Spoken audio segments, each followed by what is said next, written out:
अस्सलाम वालेकुम। कैसे हैं आप सब? आई होप आप सब बिल्कुल ठीक-ठाक होंगे और मैं भी अल्लाह का शुक्र है बिल्कुल ठीक हूँ। तो आज की वीडियो में मैं बात करूँगी आपके साथ फेशियल लेज़र हेयर रिमूवल के बारे में। मुझे काफ़ी सारे कमेंट्स आते हैं कि आप अपना एक्सपीरियंस हमारे साथ शेयर करें, क्योंकि आप सबको पता है, जो लोग मेरे ब्लॉग्स देखते हैं, कि मैं कुछ टाइम से अपने सेशंस ले रही हूँ, लेज़र हेयर रिमूवल के सेशन ले रही हूँ मैं।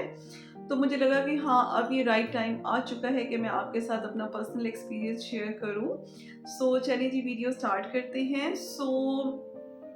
अ, आजकल जो है ना, बहुत सारी गर्ल्स के साथ ये इशू है कि उनको फेशियल हेयर का बहुत इशू हो रहा है, क्योंकि हमारा कुछ एटमॉस्फेयर ऐसा है, हमारा कुछ लाइफस्टाइल ऐसा है, और साथ में हम जो प्रोडक्ट्स आजकल ज़्यादातर यूज़ कर रहे हैं, जो हमारे लोकल प्रोडक्ट्स होते हैं कुछ, तो उनकी वजह से भी हो जाता है कि, या हार्मोनल इश्यूज़ की वजह से, या पीसीओएस की वजह से गर्ल्स को फेशियल हेयर का प्रॉब्लम होता है। सो मुझे भी इशू था। मुझे फेशियल हेयर काफ़ी थे, मेरे चिन एरिया पे थे और मेरे साइड बन्स पे आते थे, बाकी फेस पे नहीं आते थे इतने।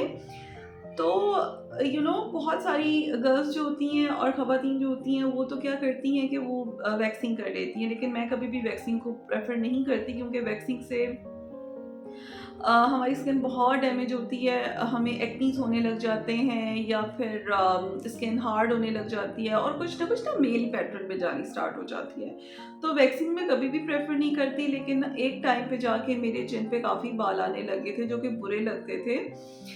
मैंने फिर कुछ टाइम मैंने अपने चिन एरिया की वैक्सिंग की और अपर लिप्स की वैक्सिंग की, और बाकी फेस पे मैं यूज़ कर लिया करती थी, जो पॉलिशर्स होते हैं वो यूज़ करती थी मैं, तो मेरा काम हो जाता था। लेकिन फिर हुआ ये कि कुछ मंथ्स के बाद मैंने ना, कुछ मंथ्स पहले की बात है, मैंने पॉलिशर अपने फेस पर लगाया, और मैं उस ब्रांड का नाम नहीं लूँगी, लेकिन उस पॉलिशर से क्या हुआ कि अ, मेरी स्किन है बहुत बुरी तरह बर्न हो गई थी।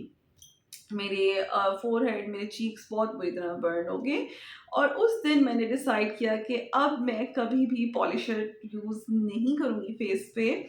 बाकी बॉडी पे कहीं भी कर लूँ, फेस पे पॉलिशर यूज़ नहीं करूँगी, और फिर मुझे रियलाइज़ हुआ कि ये अब राइट टाइम है और मुझे अब लेज़र हेयर रिमूवल करवा लेना चाहिए। मैंने यहाँ पे ओकाड़ा से ही एक क्लिनिक है, लाहौर एस्थेटिक क्लिनिक ओकाड़ा, मैंने वहाँ से अपने सेशंस लेने स्टार्ट किए। पहले मुझे भी कोई आइडिया नहीं था लेज़र हेयर रिमूवल का। मेरा भी फर्स्ट एक्सपीरियंस था। उनके पास जब मैं गई, तो उन्होंने मुझे कहा कि आपको 6 टू 7 सेशंस रिक्वायर्ड होंगे, और आपके बाल जो हैं वो आने बंद हो जाएँगे। मैंने जब फर्स्ट सेशन लिया, उन्होंने मेरे फेस को शेव किया, और लेकिन इससे पहले कुछ रिक्वायरमेंट्स होती हैं। आपके फेस पे पॉलिशर यूज़ नहीं होना चाहिए, आपने पहले फेस पे कोई वैक्सिंग नहीं हुई हुई होनी चाहिए, बाल होने चाहिए और ब्लैक होने चाहिए। गोल्डन हेयर के ऊपर लेज़र काम नहीं करता।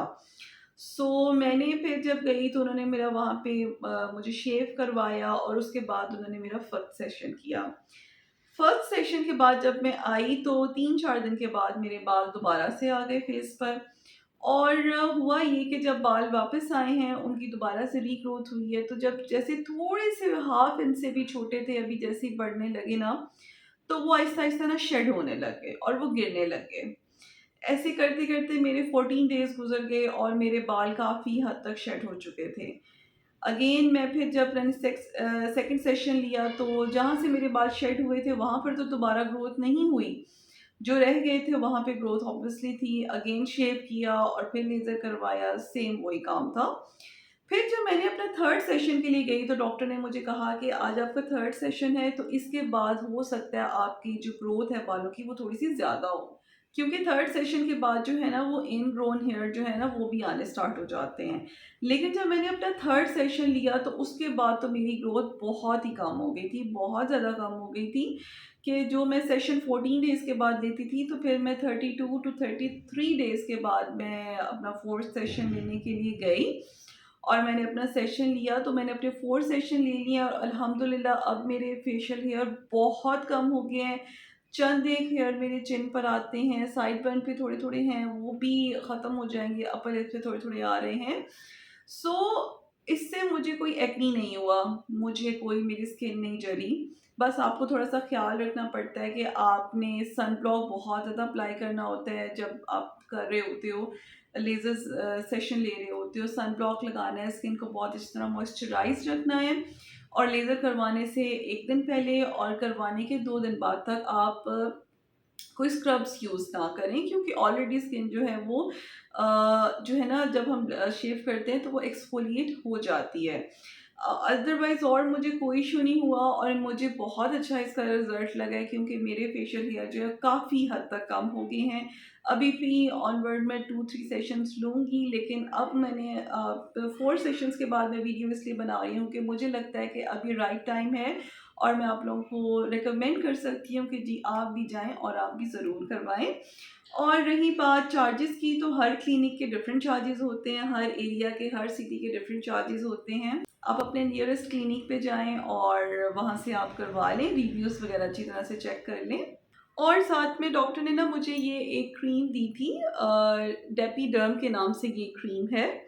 और ये डॉक्टर ने मुझे कहा था कि जहाँ-जहाँ आपका लेज़र है ना, उन जगहों पे आप इनको इस क्रीम को अप्लाई करेंगी, तो ये इसका काम क्या होता है कि ये हेयर ग्रोथ को इनहिबिट करती है और स्लो डाउन कर देती है। लेकिन मैंने ये क्रीम को 2-3 दफ़ा ट्राई किया और इसको ट्राई करने से मुझे फ़ील होता था कि मुझे एक्नीज़ हो जाते थे। मुझे ना एक्नीज़ हो जाते थे और मेरी ना, आई थिंक ये मेरे पोर्स क्लॉग कर देती थी। सो मुझे ये सूट नहीं की, लेकिन डॉक्टर की तरफ से रिकमेंडेड है कि ये भी आप लगा सकते हैं, अप्लाई कर सकते हैं। बट मैंने सिर्फ़ ये 2-3 दफ़ा डेपिडम यूज़ की है, फिर मैंने नहीं की यूज़। तो आई होप आपको मेरी आज की वीडियो से कुछ फ़ायदा हुआ होगा, कुछ नॉलेज मिली होगी। तो इंशाल्लाह अब हम मिलेंगे नेक्स्ट वीडियो में। अपना बहुत ख़्याल रखिएगा। अल्लाह हाफ़िज़।